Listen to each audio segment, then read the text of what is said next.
जी pan आ गया इसमें लगता है। अच्छा, सबसे पहली चीज़ हम लोग सीख रहे हैं बहुत ही कोई बच्चों वाली चीज़ है।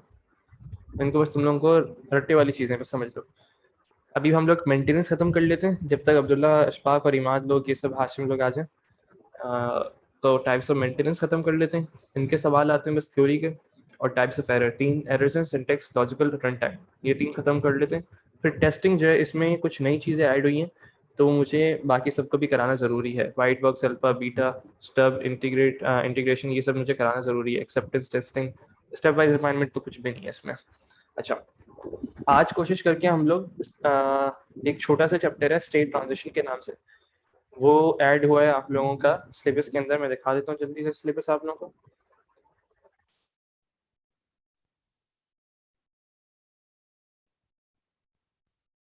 दफा देख चुका हूँ मैं सिलेबस, ये रट चुका है मुझे।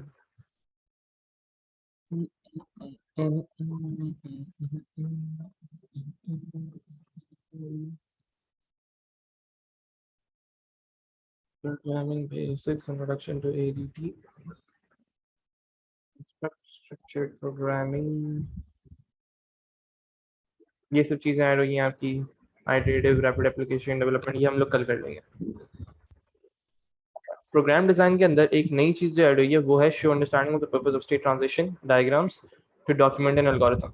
सही है, ये हम लोगों ने करना है आप लोगों का आज। इसको मुश्किल से, बस मुश्किल से मुश्किल, अगर मैं तेज कराऊँ तो 15 मिनट का चैप्टर है ये।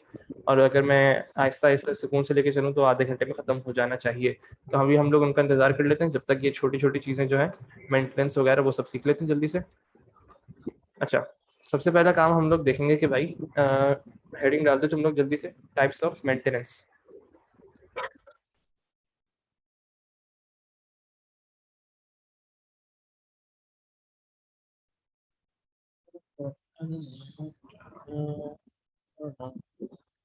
अच्छा, कितनी टाइप्स ऑफ मेंटेनेंस होती है हमारे पास? एक करेक्टिव, परफेक्टिव, अडेप्टिव और प्रिवेंटिव। सबसे पहली हो गई आपकी करेक्टिव, फिर हो गई परफेक्टिव, फिर तीसरी है अडेप्टिव और तीसरी है प्रिवेंटिव। सही, जल्दी से इसको पढ़ लो एक दफा और लिख लो इसको, फिर मैं समझाता हूँ इसको। मेंटेनेंस, करेक्टिव मेंटेनेंस की बात कर रहे हैं हम लोग। Maintenance occurs when testing reveals a fault or error in the program and this is corrected. Corrective maintenance is when errors are found and fixed. सही है, सबसे आसान तरीके से समझाऊं कि भाई आप लोगों ने कोई एरर ढूंढा अपनी प्रोग्राम के अंदर, आपको एक एरर मिल गया। सही है, आपने क्या किया, उसके प्रोग्राम को चेंज किया और उसका एरर रिजॉल्व कर दिया। बस इतना सा काम है करेक्टिव मेंटेनेंस का। आप मतलब एरर आपको मिलेगा, आप उसको फिक्स कर देंगे। ठीक है, ये है बिल्कुल सिंपल वर्डिंग में करेक्टिव मेंटेनेंस, कि किसी भी चीज को करेक्ट करना। आपने एरर ढूंढे और एरर को आपने करेक्ट कर दिया, इतना सा काम करेक्टिव मेंटेनेंस के अंदर। लिख लो उसको जल्दी से।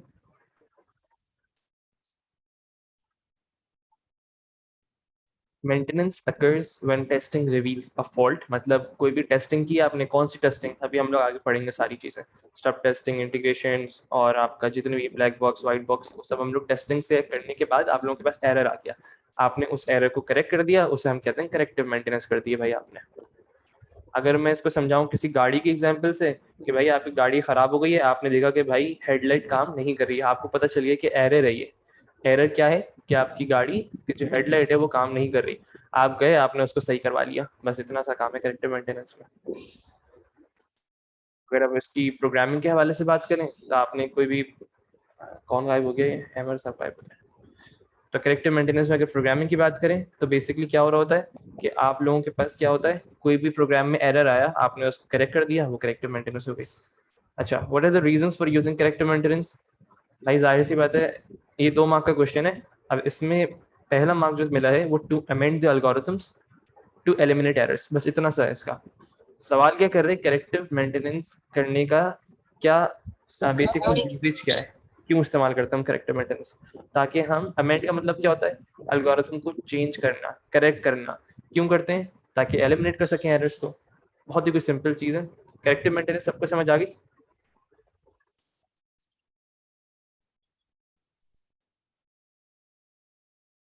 ओके जी, हैमर क्लियर है? अली वाजे, कहां सारी, यस सर। चलो, ये आगे बढ़ते हैं। लिख लिया ना सबने?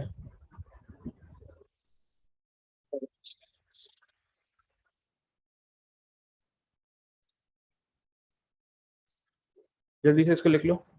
Leaf pink line. अच्छा सही लिख लो, सॉरी।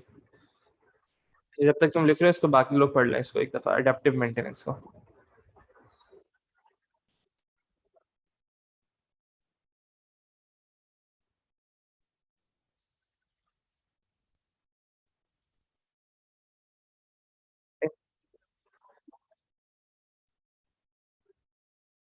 अच्छा, अडेप्टिव मेंटेनेंस से क्या समझ आ रहा है? किसी भी चीज के ऊपर आपने अडेप्ट करना। अडेप्ट का मतलब आप इन्वायरमेंट के मुताबिक, आप बिजनेस की स्पेसिफिकेशंस के मुताबिक आपने क्या कर रहे हैं, अडेप्ट कर रहे हैं। और जब अडेप्ट कर रहे हैं बेसिकली एरर्स नहीं होते अडेप्टिव मेंटेनेंस में, कोई आपकी गलती नहीं होती। लेकिन जैसे जैसे आपकी टेक्नोलॉजी बढ़ रही है, आपको उसके मुताबिक चेंजेस करने पड़ते हैं। सपोज करो कि एक आपका प्रोग्राम था जो कि सूटेबल था, सही काम करता था फेसबुक 3.0 के साथ। सही, एक मैंने बस फेसबुक 3.0 रख दिया, एक वर्जन समझ लो, फेसबुक का वर्जन है फेसबुक 3.0। आपका जो भी प्रोग्राम था, आप सपोज कर लो आपने एक चैट बॉक्स बनाया हुआ है, आपने एक चैट बॉक्स बनाया हुआ है, वो जो है सूटेबल किसके साथ था, फेसबुक 3.0।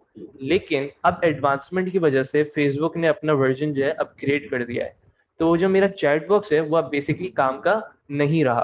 तो मुझे उसके अंदर चेंजेस करने पड़ेंगे। उस चेंजेस को हम लोग कहते हैं अडेप्टिव मेंटेनेंस। इतना सा काम है। मैं कहीं इसको समझा देता हूँ कहीं और, ये लो। सपोज करो कि ये आपकी है फेसबुक,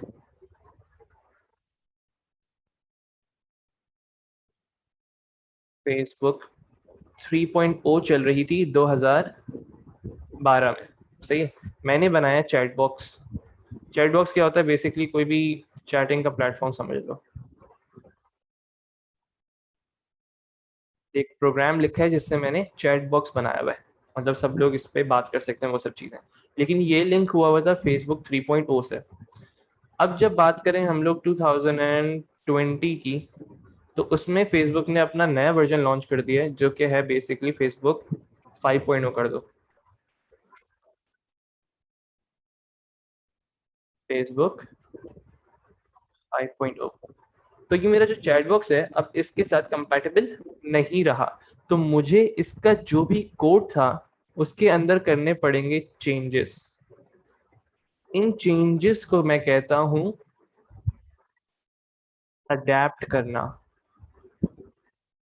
अडेप्ट करना।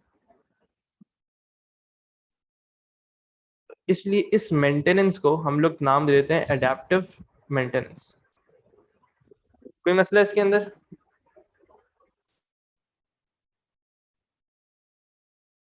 पढ़ लो एक दफा। It is a term use for changes that made to a programme.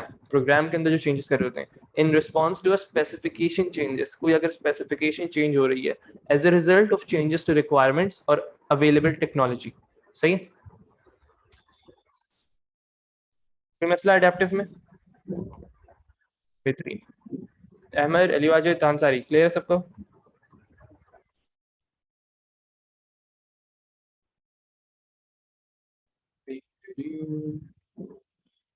Ahmad clear?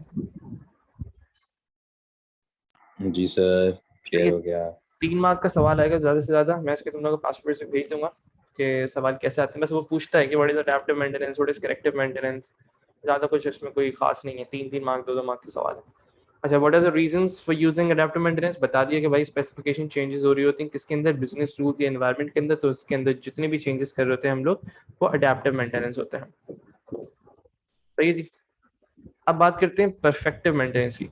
अच्छा इमाद, अब तुमने जो लेट ज्वाइन किया है इसके लिए अब तुम ये करना कि अभी हम लोग कर रहे हैं मेंटेनेंस। सही है। मेंटेनेंस में जो शुरू की 2 मेंटेनेंस है उसमें कोई लिंक नहीं हुआ परफेक्टिव के साथ। तो बेसिकली इसकी जो तुम वीडियो देख लेना तो तुम्हें समझ आ जाएगा, कोई ऐसा इशू नहीं है। तो बस अभी हम लोगों ने अभी अभी स्टार्ट किया है और करेक्टिव मेंटेनेंस कर लिया और अडेप्टिव मेंटेनेंस कर लिया।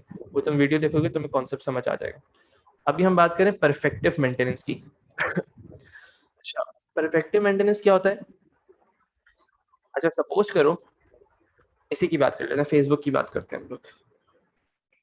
इफेक्टिव मेंटेनेंस बता रहा हूँ तुम लोगों को। सपोज करो ये है आपकी फेसबुक 3.0। क्या है ये? फेसबुक 3.0। इसके अंदर सिर्फ और सिर्फ ऑप्शन था किस चीज का, कि भाई आप लोग अपनी तस्वीरें जो हैं वो शेयर कर सकते हैं, और ये लाइक का बटन है, समझ जाना बस। सही है। फेसबुक 3.0 में सिर्फ एक फीचर था, 2012 की बात कर रहा हूँ, एक फीचर था कि आप लोग सिर्फ और सिर्फ तस्वीरें शेयर कर सकते हैं और उस पर लाइक्स या कमेंट्स कर सकते हैं, बस। सही है। अब यूजर्स की रिक्वायरमेंट बढ़ गई। यूजर्स की जितनी भी रिक्वायरमेंट्स थी वो बढ़ गई हैं। क्या मतलब हुआ? अब एक यूजर को चाहिए कि भाई वो वीडियोस भी शेयर करे, वो लोगों से बातें भी कर सके, चैट भी कर सके, मैसेंजर आ गया, फिर उसके बाद वो कॉल भी कर सके। अब यूजर की रिक्वायरमेंट टाइम बाय टाइम बढ़ रही होती हैं, तो उन्होंने सोचा कि भाई अब आ गया 2013, एक साल का गैप आ गया, यूजर की रिक्वायरमेंट्स बहुत ज्यादा बढ़ गई हैं। फेसबुक 3.0 बिल्कुल सही काम कर रही है, उसके अंदर कोई इशू नहीं है, फेसबुक 3.0 में कोई एरर नहीं है, लेकिन इन्होंने अपने सॉफ्टवेयर को और परफेक्ट बनाना है। वर्ड पे फोकस करना, अपने सॉफ्टवेयर को और परफेक्ट बनाना है, तो उन्होंने क्या किया, प्रोग्राम के अंदर अपनी चेंजेस की और फेसबुक 4.0 बनाई, जिसकी वजह से बेसिकली क्या हुआ, जितने भी यूजर की रिक्वायरमेंट थी वो फुलफिल हो गई। प्रोग्राम आपका 2012 में भी सही काम कर रहा था, लेकिन उसमें कुछ लिमिटेशंस थी, कुछ रिक्वायरमेंट्स पूरी नहीं हो पा रही थी, तो उसकी वजह से उन्होंने अपने प्रोग्राम के अंदर मेंटेनेंस की, चेंजेस किए, जिसकी वजह से क्या हुआ, आपका फेसबुक 4.0 तैयार हो गई और आपकी यूजर्स की रिक्वायरमेंट फुलफिल हो गई। किसी को कोई मसला इसमें? एक बार पढ़ लो तुम लोग।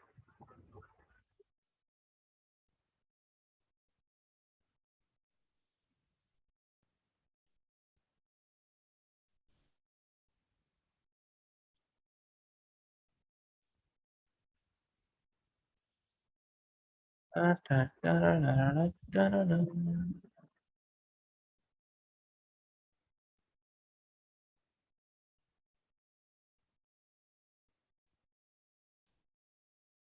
मैं बता देता हूँ भाई।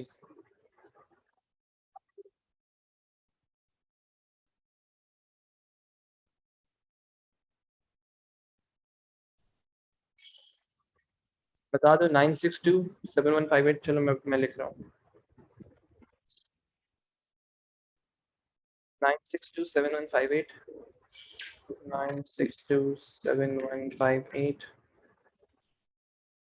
1033। जब तक आप लोग ये परफेक्टिव मेंटेनेंस लिख लें, 874096।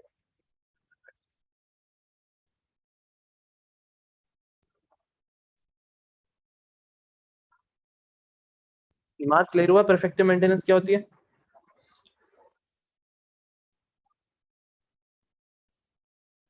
Ali Wajid,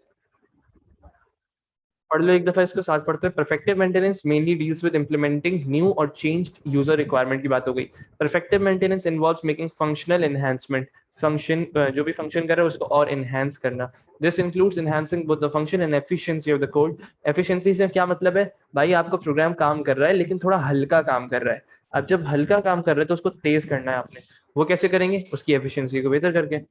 changing the functionalities as per the users changing need, जैसे यूजर की नीड्स बढ़ती जा रही हैं आपने अपने प्रोग्राम में। ये कहाँ से लाया, ये साइन थीटा कौन कॉस थीटा सर?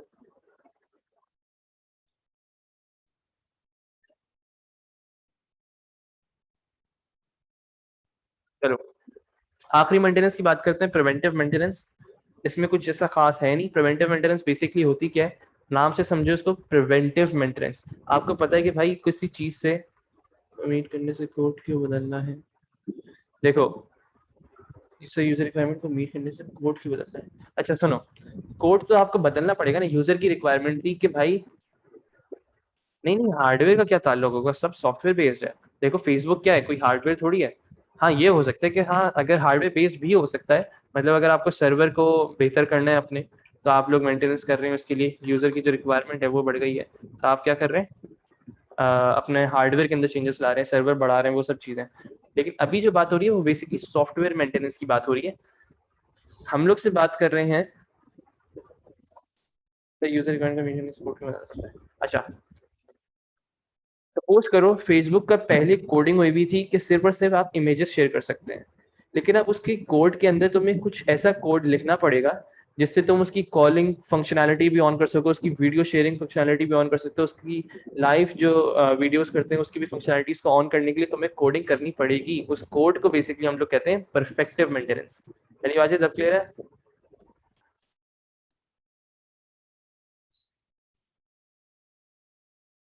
सही है। प्रिवेंटिव मेंटेनेंस क्या है? बेसिकली आप लोग कुछ ऐसी चीजें कर रहे हैं, ऐसे इकदामात ले रहे हैं कि भाई पहले से प्री प्लानिंग कर रहे हैं कि भाई ऐसे काम मैं नहीं करूंगा जिससे एरर आएगा, उसको हम लोग कहते हैं प्रिवेंटिव मेंटेनेंस।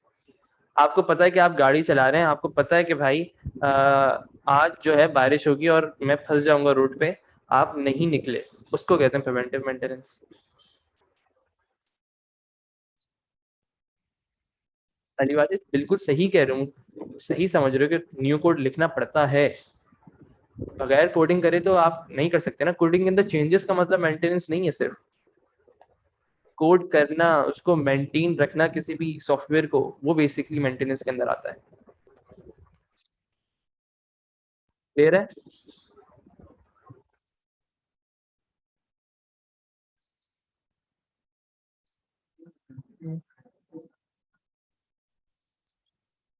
प्रिवेंटिव क्लियर हो गया सबको?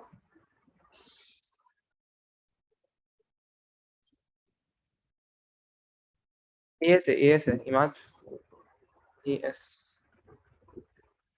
चलो बेहतरीन।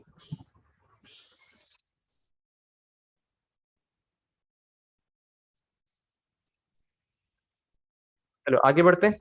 जैसे सब आगे है ना, हाशिम, अब्दुल्ला, अशफाक, जरा हाशिम से पूछ रहे हैं कि उसके क्या प्लान है, ताकि मैं उसके साथ ही स्टेट ट्रांजिशन स्टार्ट करूँ। सर तो बस ये एरर्स कर लें जल्दी से। तीन टाइप्स ऑफ एरर है: सिंटेक्स, लॉजिकल, रन टाइम। बिल्कुल बेसिक चीजें, सिंटेक्स एरर समझने की कोशिश करते हैं हम लोग। सपोज करो कोई भी प्रोग्रामिंग लैंग्वेज की बात कर रहा हूँ मैं, सही। प्रोग्रामिंग लैंग्वेजेस के अंदर सिंटेक्स जो होता है वो बहुत ज्यादा मैटर करता है। क्या मतलब? कभी आपने कॉमा लगाने की जरूरत है, प्रिंट के बाद आपने उसको पैरेंथेसिस, पैरेंथेसिस मतलब ब्रैकेट्स लगाने की जरूरत है। ये सब जो होते हैं आपके सिंटेक्स के एरर्स होते हैं, और ये सबसे ज्यादा मुश्किल होता है इसको ढूंढना, सिंटेक्स एरर को। क्यों? क्योंकि बहुत छोटी सी सिली मिस्टेक होती है आपकी। मतलब आपने कोई कॉलन नहीं लगाया जिसकी वजह से आपका कोड सही से रन नहीं हो रहा, आपका आउटपुट कभी भी नहीं आएगा अगर आपका सिंटेक्स एरर होगा। मतलब कॉमा नहीं लगाया, आपने ब्रैकेट लगाना भूल गए, कोई चीज़ आपने इंडेंटेशन देना भूल गए। जैसे पाइथन है, पाइथन के अंदर इंडेंटेशन बहुत ज़रूरी चीज़ है, तो बेसिकली उसके सिंटेक्स के अंदर आ जाती है। आपने फॉर लिखने के बजाय FOOR लिख दिया, तो ये सब क्या है? सिंटेक्स की गलतियां हैं। उन एरर्स को हम लोग क्या कहते हैं? सिंटेक्स एरर कहते हैं। पढ़ लो जल्दी से। Are small grammatical mistake sometimes limited to a single character. Colon हो गया, फुल स्टॉप हो गया, आपका कॉमा हो गया, फिर पेरेंथीसिस हो गए, इन्वर्टेड कॉमास हो गए, इंडेंटेशन हो गई, ये सब चीजें आपके एग्जाम्पल में मैंने यहाँ पे लिखी हुई है। A missing semicolon at the end of a line और an extra bracket at the end of a function may produce a syntax error. बात क्लियर हुई सबको? सिंटेक्स एरर क्लियर है?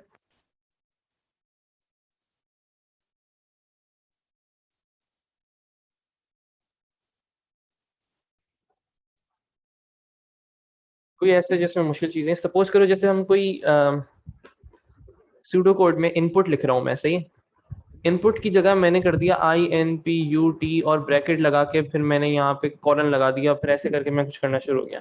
तो बेसिकली ये सब क्या है? आपका सिंटेक्स एरर्स में आ जाएगा। स्मॉल ग्रामेटिकल मिस्टेक्स जितनी भी होती हैं आपकी, आपका कोड कभी भी सही काम नहीं करेगा। लॉजिक सही है, सब चीजें सही है, ठीक है। अब बात करते हैं लॉजिकल एरर। लॉजिकल एरर होता है आपका, ये बेसिकली आपका सिंटेक्स से कोई ताल्लुक नहीं है। आप सपोज करो, मैंने आपको एक एग्जांपल देते हैं।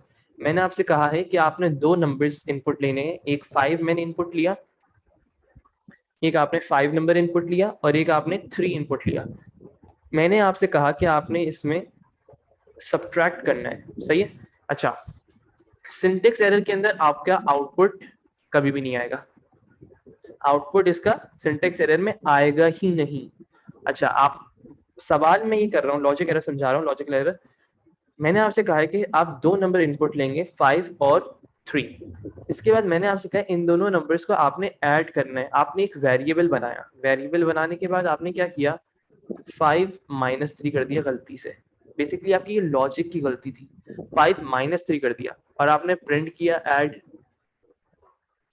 Print add. तो आंसर क्या आ रहा है आपका? आंसर आपके पास 2 आ रहा है। आना क्या चाहिए था? 8 आना चाहिए था। बेसिकली इस एरर को, इस हम लोग जो भी ये एरर हो रहा है आपका, बेसिकली लॉजिक का जो गलती है, आपने करना क्या था, यहाँ पे प्लस लगाना था जिसकी वजह से प्लस होता। इसको हम लोग कहते हैं logic error. Perform does not perform as expected. मतलब आप सोच रहे थे कि भाई आंसर 8 आना चाहिए, लेकिन आंसर क्या आया? 2 आया। मतलब लॉजिक की गलती है। Errors in the logic of a program. Clear हुआ लॉजिकल एरर्स?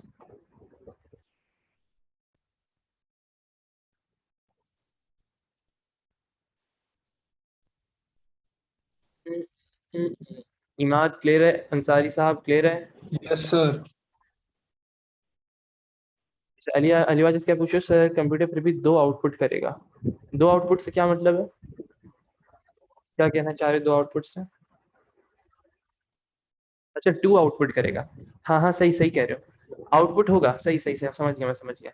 आउटपुट इसमें होगा, लेकिन जो आप एक्सपेक्ट कर रहे हो ना वो नहीं होगा। मतलब आप एक्सपेक्ट क्या कर रहे थे? मैंने आपसे सवाल क्या किया था कि आपने 2 नंबर्स इनपुट लेने और उनको ऐड करना है। जब एडिशन की बात हो रही थी तो आप एक्सपेक्ट कर रहे थे कि भाई आंसर 8 आएगा, लेकिन आपने प्रोग्राम रन कर लिया और आंसर आ रहा है 2, जिसकी वजह से बेसिक गलती जो थी इसको इसलिए पढ़ लो, पॉइंट को पढ़ लो। पर program is not perform as expected. काम करेगा, सब चीजें सही है, कोड रन होगा आपका। कोड रन होने के बावजूद भी वो आंसर नहीं आएगा जो आप एक्सपेक्ट कर रहे थे। क्लियर है अली वाजिद?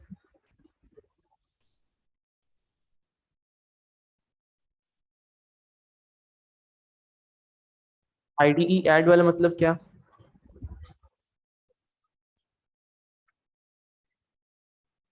अच्छा सही समझ गया, ठीक है। ऐड फंक्शन नहीं है, ऐड फंक्शन नहीं है। अच्छा फिर सुन लो अली वाजिद, ऐड जो है फंक्शन नहीं है, ये बेसिकली वेरिएबल था, वेरिएबल बनाया मैंने। प्रोग्राम कभी भी नहीं समझता वेरिएबल के नाम। मैं यहाँ पे सब्ट्रैक्ट भी लिख सकता हूँ, मैं कुछ भी नाम दे सकता हूँ वेरिएबल्स को। प्रोग्राम के अंदर इतनी ताकत नहीं है, इतनी अंडरस्टैंडिंग नहीं है कि वो खुद समझ जाए कि भाई ऐड हो रहा है।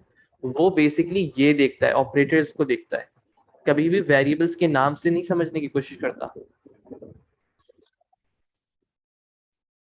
क्लियर है?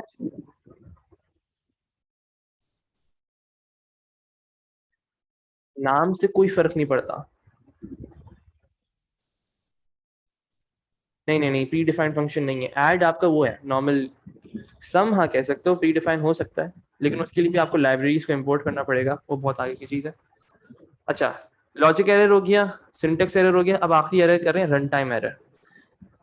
अच्छा, इसमें क्या होता है बेसिकली, आप कुछ ऐसा कर देते हैं जिसकी वजह से प्रोग्राम क्रैश हो जाता है। वो क्या? आपने कोई वाइल लूप लगाया, सपोज करो एक लूप लगाया, आपने उसको इन्फिनिटी लूप लगा दिया। मतलब लूप आपका चलता जा रहा है, चलता जा रहा है, चलता जा रहा है, उसमें कोई ब्रेक ही नहीं है। मतलब क्या? आपने सिर्फ लूप लगाया while equals to true, while equals to true का लूप लगाया, आपका चलता जाएगा, चलता जाएगा, जब तक आपका रैम फुल नहीं हो जाएगा। जैसे ही आपका रैम फुल होगा आपका प्रोग्राम क्रैश कर जाएगा, पीसी भी क्रैश कर सकता है आपका। या अगर आप बात करो कि आप 1/0 कर रहे हो, तो ये तो पॉसिबल ही नहीं है ना, ऐसी चीज करना जो कि पॉसिबल ही नहीं है, इन्फिनिटी आंसर आएगा इसका। तो वो सब चीजें रन टाइम एरर में आ जाती हैं। कोई भी ऐसी इनवैलिड इंस्ट्रक्शन करना, जैसे रूट का तुम लोग रूट के अंदर नेगेटिव नंबर लिख दो, ये सारी चीजें किसके अंदर आएंगी? Run time error. मतलब by time it will crash. 1/0 का आंसर होता है सर, अगर वाइल टी से ट्रू वाला लूप लगा के EXE बना के भेज दें किसी को। क्या कहना चाह रहे हैं भाई? अच्छा समझ गया। नहीं नहीं भाई, अब डिपेंड करता है ना इसका रैम कितना है, और बहुत कम रैम लेता है वाइल का लूप, इतना कोई ज्यादा थोड़ी है। अब डिपेंड करता है ना वाइल के लूप के अंदर तुम क्या क्या करवा रहे हो। अगर वो कोई इमेजेस को बार बार प्रिंट करे जा रहा है, इमेजेस को प्रिंट करे जा रहा है, तो वो तो जाहिर सी बात है आपका रैम लेती है। रन टाइम एरर तक क्लियर है सबको? तीनों एरर्स क्लियर है? मेंटेनेंस क्लियर है सबको?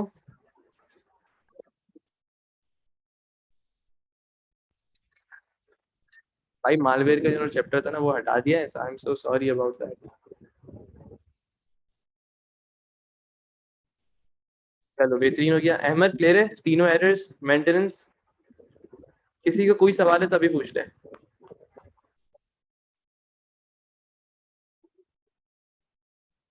चलो। अच्छा फिर मैं थ्योरी को यहीं तक रखता हूँ, फिर सॉफ्टवेयर टेस्टिंग हम लोग कल कर लेंगे। इसके अंदर मैं सब चीज़ें डाल दी हैं, स्टब टेस्टिंग, इंटीग्रेशन, एक्सेप्टेंस। इनमें से कुछ टेस्टिंग है जो अब्दुल्ला अशफाक तुमने भी नहीं पढ़ी हुई। अब आ जाओ, बहुत ही कोई बच्चों वाली चीज़ है जो हमने करनी तो बाद में थी, लेकिन मैं सोच रहा हूँ आज ज़्यादा कराता नहीं हूँ तुम लोग को। छोटा सा लेक्चर लेके इसको ख़त्म करते हैं। आज आराम करो तुम लोग।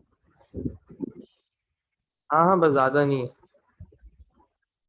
बहुत ही बच्चों वाली चीज़ है स्टेट ट्रांजिशन। एक काम करता हूँ, इसको नोट्स पे कराता हूँ, खुद बना के समझाऊँ। चलो इसी पे कर लो भाई, इतना टाइम नहीं ज़ाया करते हैं। अच्छा यहाँ पे किसी ने नहीं पढ़ी हुई स्टेट ट्रांजिशन, सही है। चलो बिस्मिल्लाह करते हैं। स्टेट ट्रांजिशन डायग्राम,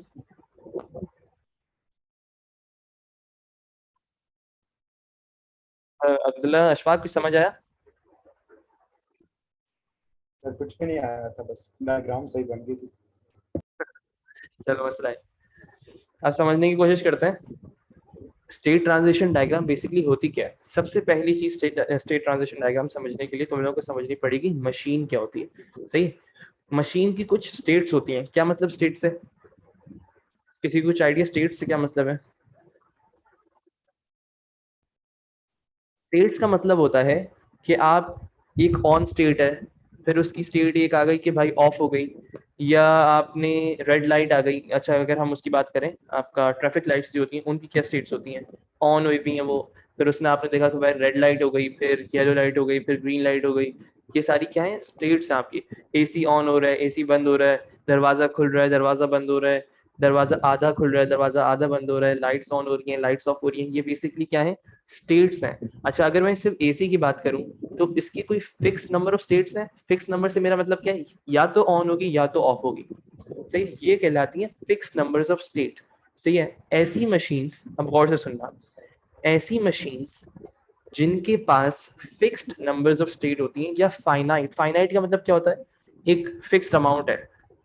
अगर किसी भी मशीन की स्टेट्स फिक्स्ड हो तो हम उन्हें क्या कहते हैं? उन मशीन्स को कहते हैं फाइनाइट स्टेट मशीन्स। यहां तक क्लियर है सबको? कोई भी मशीन जिनकी स्टेट्स फाइनाइट हो, मतलब आपको पता हो इन्फिनिटी में नहीं जा रही, 2 हो, 3 हो, 5 हो, 6 हो, 10 हो, लेकिन फाइनाइट हो, फिक्स्ड हो, तो उन मशीन्स को हम लोग कहते हैं फाइनाइट स्टेट मशीन्स। यहां तक क्लियर है सबको? चलो बेहतरीन हो गया। अच्छा अब बात करते हैं finite state transition diagram basically होती क्या है, सही। पहले बात करते हैं स्टेट क्या होता है। स्टेट हो गया कोई एक particular state of that machine, मतलब ऑन। फिर बात करते हैं ऑफ, ये दो अलग अलग स्टेट्स हो गई हैं। अब बात करते हैं ट्रांजिशन की। ट्रांजिशन क्या है?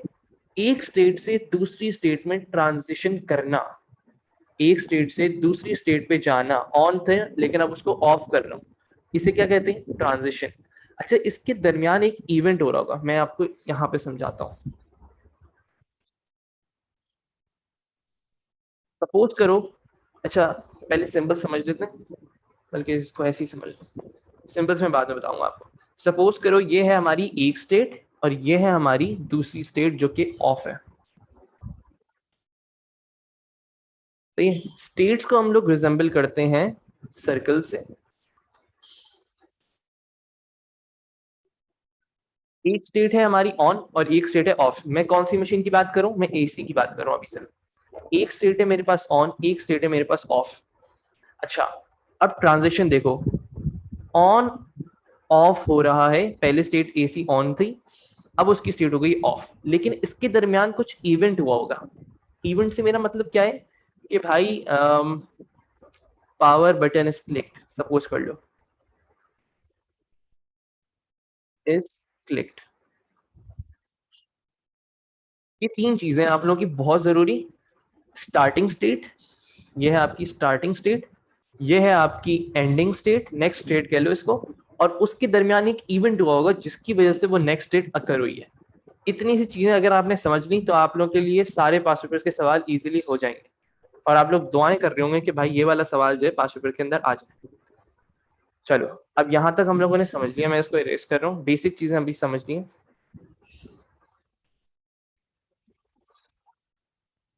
ट्रांजिशन को पढ़ लो एक दफा और फाइनाइट स्टेट मशीन की डेफिनेशन को पढ़ लो जल्दी से, एक दफा पढ़ लो फिर मैं आगे बढ़ता हूँ। इसके डायरेक्ट हम लोग सवाल पे आएंगे। पढ़ के सब मुझे चैट पे जवाब दे दें कि यहाँ तक पढ़ लिया, यहाँ तक समझ आ गया है। जिसको यहाँ तक समझ नहीं आया उसका आगे बढ़ने का फायदा नहीं है।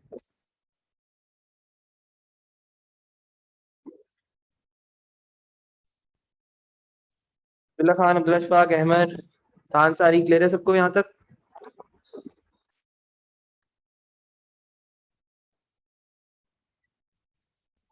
चलो मैं करा देता हूँ।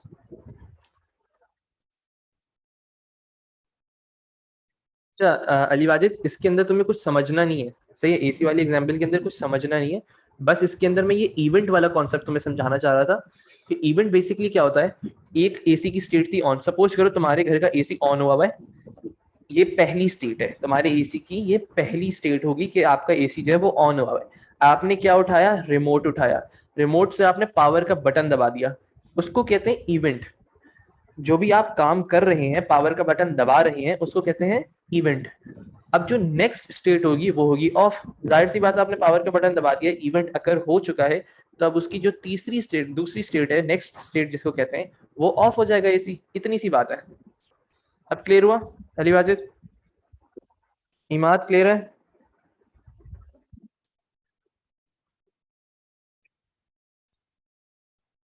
अहमद?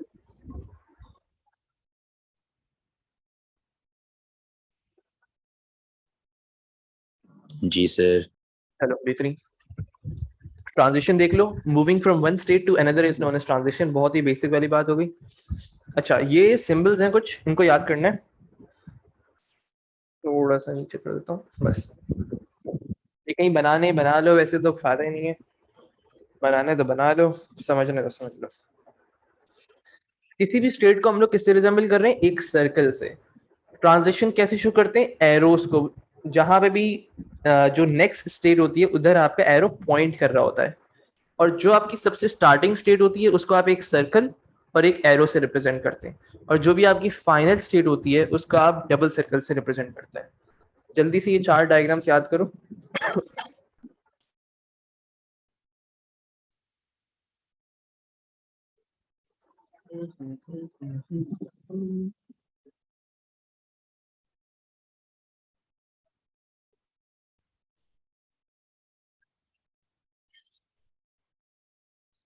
इसके सवाल आते हैं तकरीबन 7, 8, 9 मार्क, 5 मार्क, ऐसे बहुत बड़े बड़े सवाल होते हैं। जबकि करने के लिए इसको मुश्किल से 1 मिनट लगता है बस। 7 मार्क का तो मैक्सिमम जो है वो 9 मार्क का सवाल आया हुआ है। और मुश्किल से 1 मिनट नहीं लगता इसका सॉल्व करने में आंसर। अभी मैं थोड़ा डिटेल में कराऊंगा तो मुझे टाइम लगेगा। यहाँ तक हो गया सबका? सिंबल्स याद हो गया सबको? बस यही दो मांगनी है विभाजित, यही दो मांगनी है और कुछ भी नहीं। बस हो जाएगा, कोई टेंशन नहीं। चलो अब हम एक काम करते हैं, इन सबको साफ करते हैं पहले।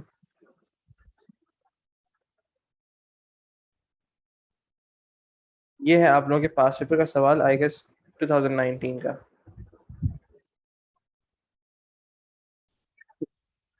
मार्क्स देख लो इसके, 7 मार्क का सवाल है। और से पढ़ना स्टार्ट करते हैं। Following state transition table. Transition table में क्या क्या होता है? करंट स्टेट, उसके दरमियान का इवेंट और नेक्स्ट स्टेट। अगर मैं आपको एसी से समझाऊं तो यहाँ पे करंट स्टेट पे ऑन था, इवेंट आपने बटन प्रेस किया और नेक्स्ट स्टेट आपकी हो गई ऑफ।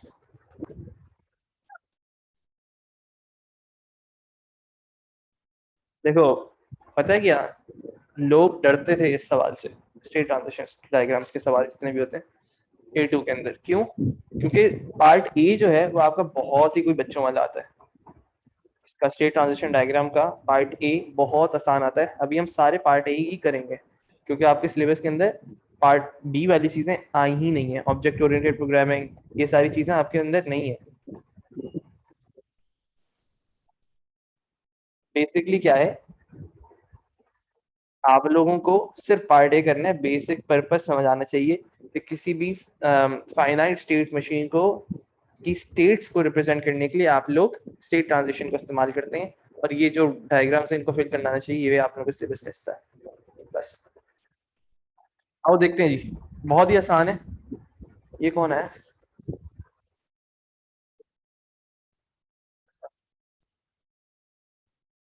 आठवां बंदा कौन है?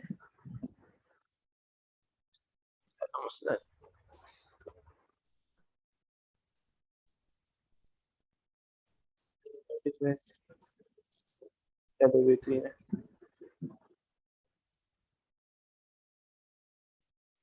तो रिस्टार्ट करें।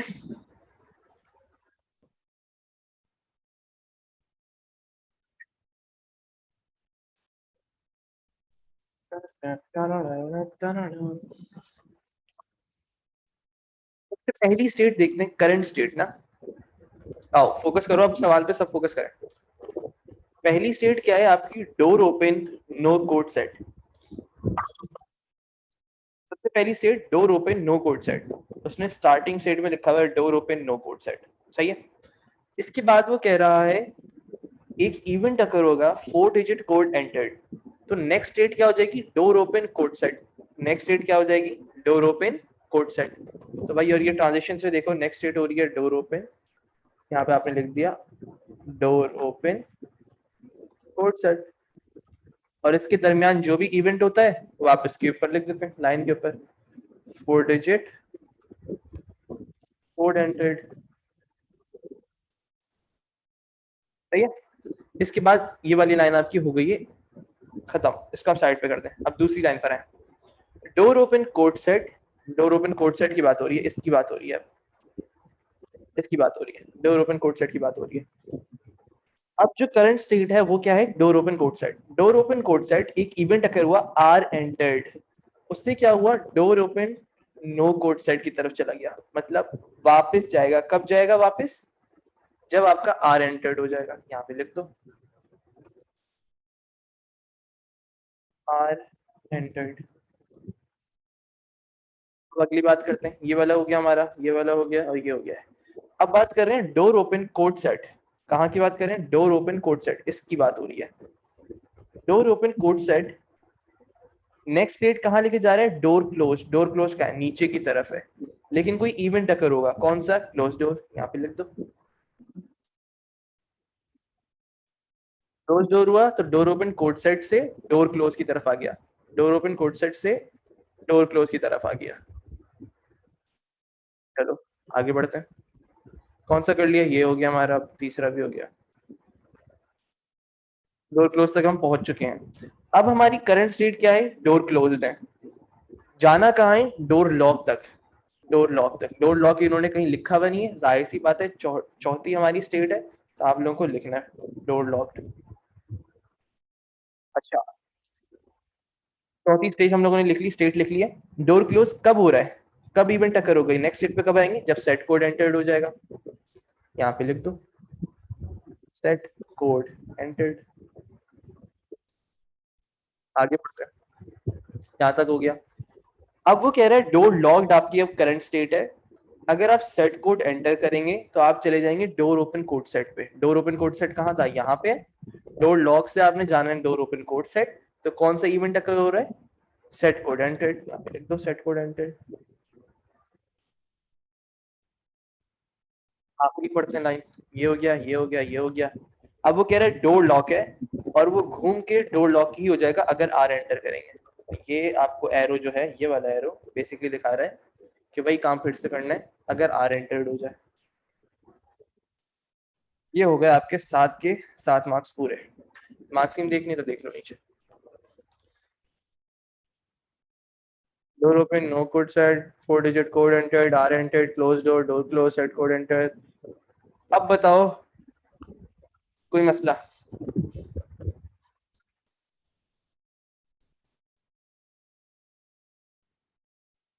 डिपेंड करता है लिवाजी, सवाल पर डिपेंड करता है। बनाने में तो कोई मसला नहीं, एक स्टेट बनाई, दूसरी स्टेट बनाई, बॉक्सेस बनाए, तुमने इधर से उधर कर दिया स्टेट्स को।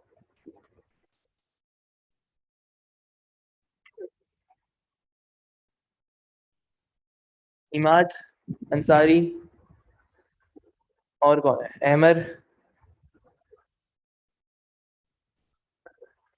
जी सर आ गया। बेहतरीन हो गया जी। अगला सवाल आप लोगों ने करना है।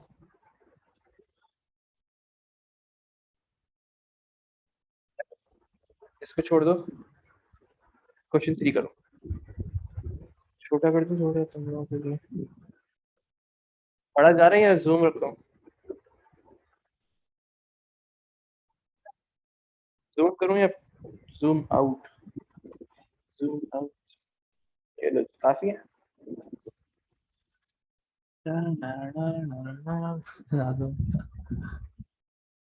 परफेक्ट, गुड हो गया जी।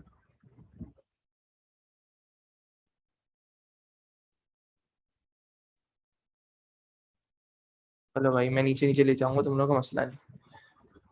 चलो सब जवाब देंगे मुझे, मैं जहां हाईलाइट करूंगा वहां तुम लोगों ने बताने की क्या आएगा। चैट पे डायरेक्ट मैसेज कर लो सब।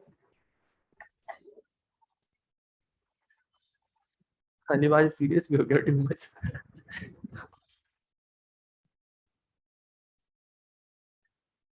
करंट स्टेट पढ़ो और मुझे बताओ यहाँ पे क्या आएगा। करंट स्टेट पढ़ो, चैट में जवाब देना डायरेक्ट मैसेज करके। जहां मैंने अभी हाईलाइट किया वहां पे क्या आएगा। अब्दुल्ला खान सही है, लिवाजा सही है, जल्दी जल्दी जवाब दो, जल्दी जल्दी, आगे मत भागना, फिर बोल रहा हूँ सबसे आगे मत भागना, जितना पूछूं उतना जवाब बस। हिमाद सही है, अहमद क्या आएगा यहाँ पे जहाँ हाईलाइट किया मैंने।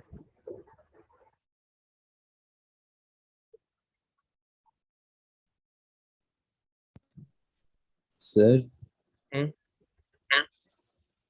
Pump ready. बेहतरीन जवाब आ गया जी। यहाँ आ गया आपका पंप रेडी। चलो अब बात करो नेक्स्ट स्टेट की। अब मैं सवाल कर रहा हूँ नेक्स्ट स्टेट की, बोलो जल्दी जवाब दो। जब मैंने अब हाईलाइट किया दूसरी स्टेट, उधर क्या आएगा। सही है सही है सही है सही है सही है। अहमद तुम बिल्कुल आखिर में जवाब देना माइक खोल के। ईमान सही है, तानसारी सही है, बेहतरीन। अहमद अब बताओ यहाँ पे क्या आएगा जो मैंने अब हाईलाइट किया।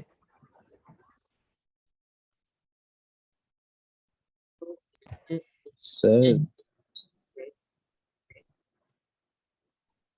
Take nozzle. क्या चीज?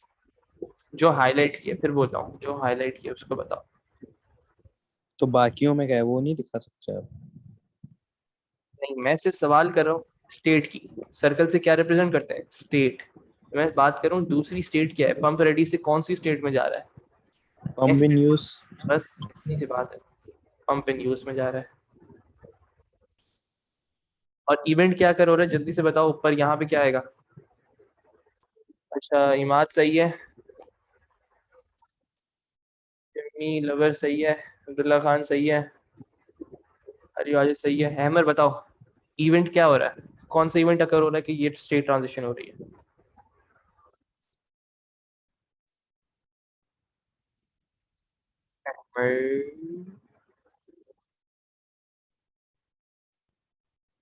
जी सर।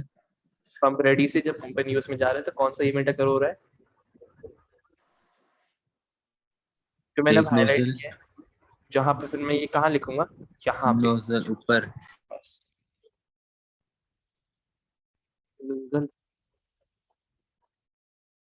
आगे बढ़े। अब देखो करंट स्टेट दिमाग में रखो सब। पंप इन यूज आपकी करंट स्टेट है। अब बताओ पंप इन यूज से कहाँ जा रहा है।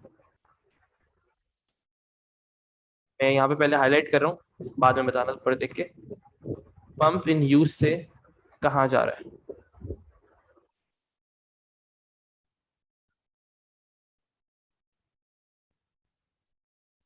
जवाब जवाब, पंप इन यूज से कहाँ जा रहा है। इमाद सही जवाब है, बेहतरीन। शिमनी लवर सही है, अब्दुल्ला खान सही है, अंसारी साहब जवाब बेहतरीन सही है, अली वाजिद साहब।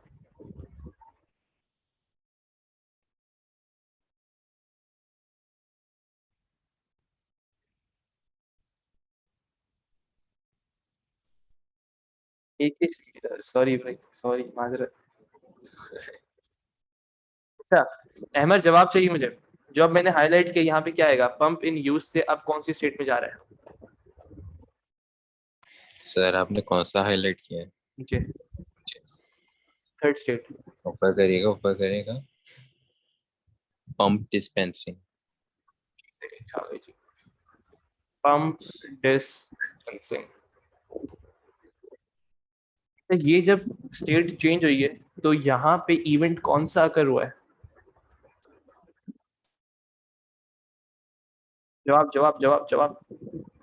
पंप इन यूज से पंप डिस्पेंसिंग में जा रहा है तो कौन सा सही है? शिमी, एक के शिमी एम्बर लेवल। अरे बाप रे बाप, 3 नाम आ गए। सही है, सही है जी, सही है अंसारी साहब। जवाब जवाब जवाब।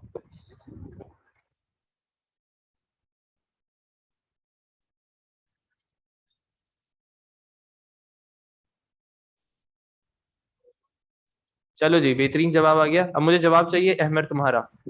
जो मैंने अब हाईलाइट किया है, पंप इन यूज से पंप डिस्पेंसिंग जा रहा है, कौन सा इवेंट अकर हो रहा है?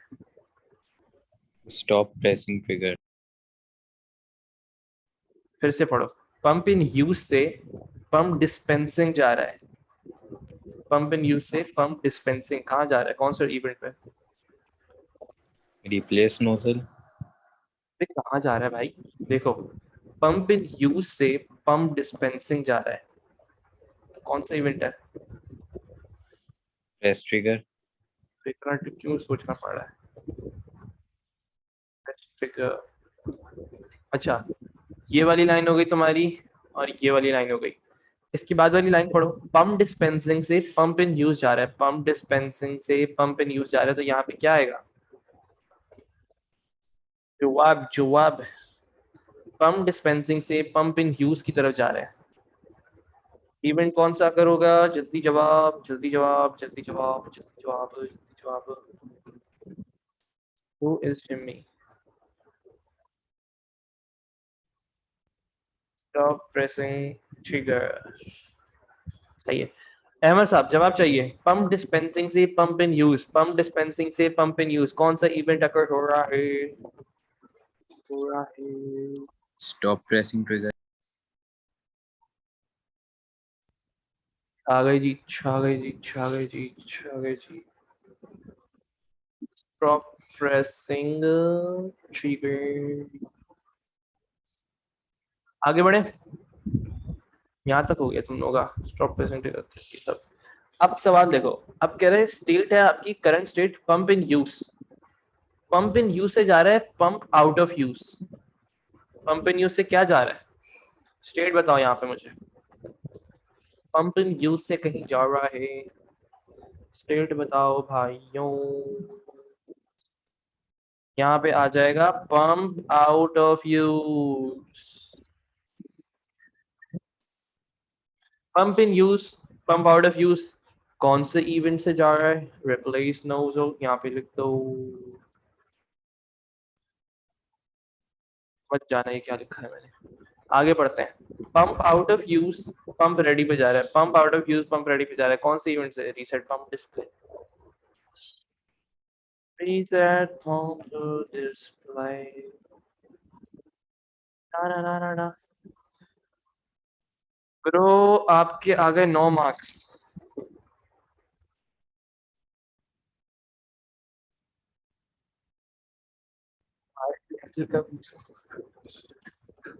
ये देख लो, ये आपके MSM मार्क्स की।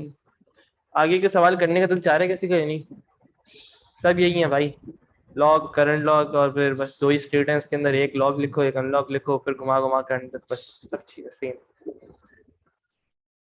लॉग लिखी अनलॉग लिखी, उसके सारे वो लिख दिए, इवेंट्स बता दिया, हो जाएगा। प्रोग्रामिंग अभी पढ़नी है?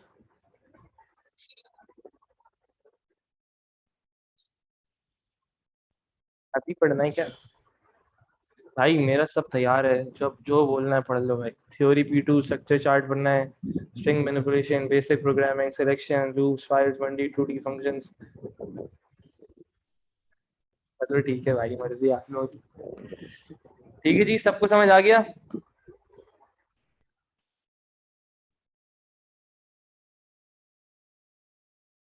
आज की क्लास यहीं पे रखे फिर।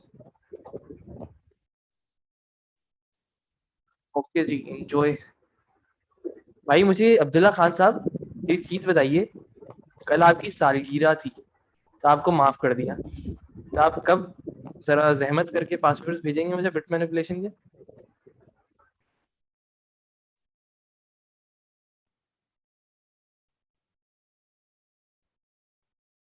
We were busy, we were con. Sir ये रूट्स में जाके फेस्टिवल में जाके उल्टे सीधे काम करता रहता है। इसे मैं बोलता हूँ वर्क करो, नहीं सुनता मेरी बात। हाँ बहुत बिजी चलने मतलब है आपके साथ उल्टे सीधे काम।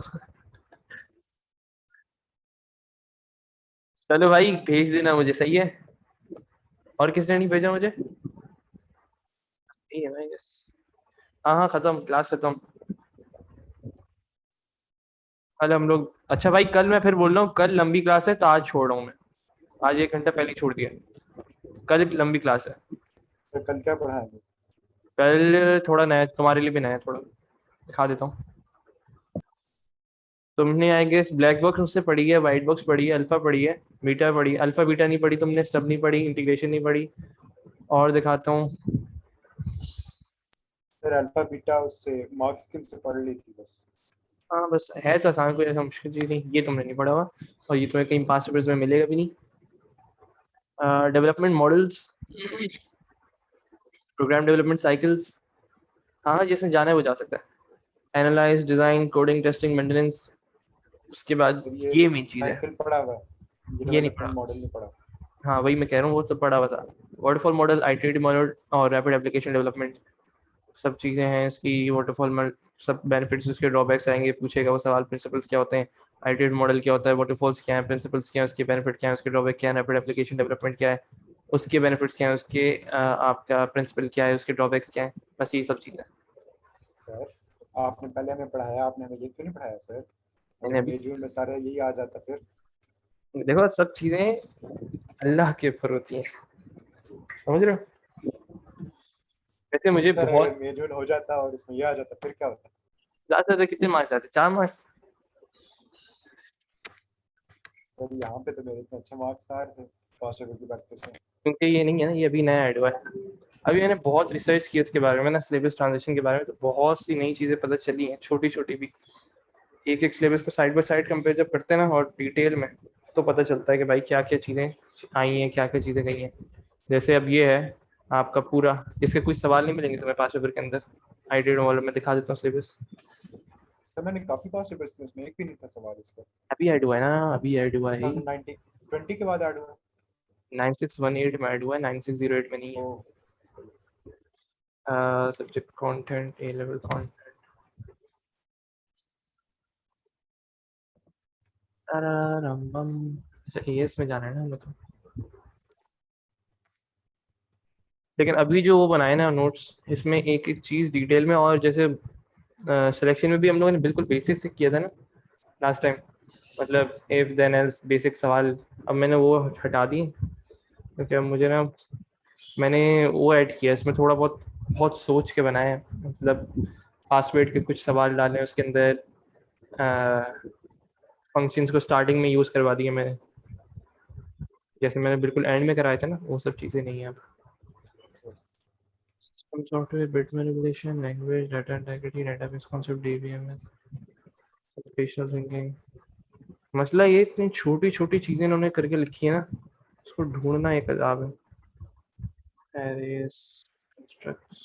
सर P1 की है कोई रिवीजन क्लास या सिर्फ P2 ही पढ़ाएंगे? अभी तो 10 दिन तक तो मैंने पूरा पेपर 2 जाना है। फिर इंशाल्लाह देखते हैं 10 सितंबर का मेरा जो अभी जूम का है, जो सब्सक्रिप्शन है 23 सितंबर तक की। मैं सोचता रहा हूँ कि 10 सितंबर तक तुम लोग को थोड़ा टाइम दूंगा, और फिर ईयरली के सेशन स्टार्ट करना है। और ईयरली अगर देखो मैं कराता रहूँ ना, जो तुम्हें भी पता है इतना तो, कि भाई अगर ईयरली मैं कराऊंगा तो उसका कोई फायदा नहीं किसी को भी। Yes sir. मतलब जाहिर सी बात है 5 सवाल तक तो वो कर लेंगे क्योंकि उनको रट्टा लगा हुआ है। लेकिन जब आएगी भाई कि भाई आपने एरे बनाना है, उसको टाइम ऐड करना है, कैसे करोगे, सोचना जिसमें पड़ता है, वो उसका तो मैं कह रहा हूँ मुश्किल ये है कि ये लोग कर सकते हैं अगर मैं शुरू से एक एक सवाल करा दूँ। उस वक्त तो सब समझ आ जाएगा कि भाई ये ऐसे हो रहा है, ये ऐसे हो रहा है, लेकिन दिमाग नहीं लगा पाएंगे। तो मैंने सोचा तो यही है कि मैं पहले सोच रहा हूँ कि ग्रुप्स बना सकूँ तो ग्रुप्स बना लूंगा, कि दो दो बच्चों को एक साथ करके, और फिर वो लोग दोनों जूम पर बैठे और एक साथ पासवर्ड सॉल्व करें। एक ये चीज़ सोची है, अब देखते हैं कहाँ तक आखिर में क्या रहता है। सही है सही है। जैसे ये है, देखो कितना इन्होंने प्रोग्राम डिजाइन के अंदर छोटा करके लिखा हुआ है, और अब मैंने इसको जाके देखा तो स्टेट ट्रांजिशन डायग्राम्स का भी आ गया इसमें। अब जैसे प्रोग्राम टेस्टिंग में था आपका, इसमें अल्फा बीटा एक्सेप्टेंस टेस्टिंग आ गई, स्टब टेस्टिंग कहाँ चला गया वो, प्रोग्राम डेवलपमेंट साइकिल डायरेक्टिव, यहाँ पे देखो इंक्लूडिंग वाटरफॉल ऑडिटेटिव रैपिड एप्लीकेशन डेवलपमेंट, सब चीज़ें हैं। कुछ भी नहीं, वैसे बहुत आसान है, अगर तुम सवाल पढ़ोगे बिना तो हो जाएगा, कोई ऐसे इशू नहीं है। Okay sir. बैठे जी, फिर मिलते हैं इंशाल्लाह कल आप लोगों से। कल हम लोग प्रोग्राम डेवलपमेंट साइकिल करेंगे, और कल लंबी क्लास होगी तो सब टाइम पर आ जाए सर भाई। अल्लाह हाफिज़।